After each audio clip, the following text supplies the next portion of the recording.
একটা 25 বছরের ছেলে আর তার বাবা ট্রেনে করে যাচ্ছিল। ছেলেটা জানলার বাইরে মুগ্ধ দৃষ্টিতে তাকিয়ে আছে।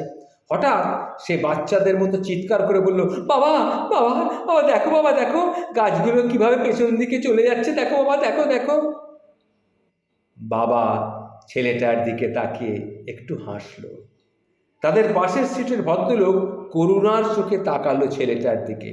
একটু পরে ছেলেটা আবার খুশিতে চিৎকার করে বলল, বাবা দেখো, বাবা দেখো দেখো মেঘগুলো আমাদের সাথে কি সুন্দর যাচ্ছে, দেখো বাবা দেখো মেঘগুলোও আমাদের সাথে যাচ্ছে। বাবা সুন্দর করে একটু হাসলো।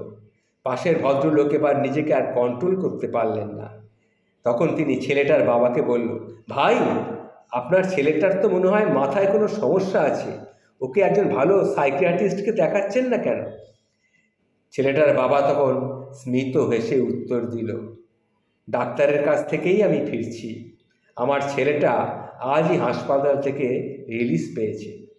গত 25 বছর ধরে সে অন্ধ ছিল। জীবনের প্রথম নিজের চোখে পৃথিবীটাকে দেখছে, তাই একটু এক্সাইটেড। ভদ্রলোক খুব লজ্জা পেয়ে গেলেন। তিনি চুপ করে গেলেন। সত্যিই তো, আমরা কোনো মানুষকে না জেনে না চিনে তার সম্পর্কে কিছু না জেনে হঠাৎ হঠাৎ মন্তব্য করি, তার সম্পর্কে জাজমেন্ট দিয়ে দিই।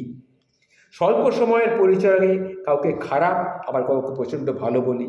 ভালো এবং খারাপ এটা কিন্তু একটা আপেক্ষিক ব্যাপার। আপনার কাছে যেটা ভালো সেটা আরেকজনের কাছে খুব খারাপও হতে পারে।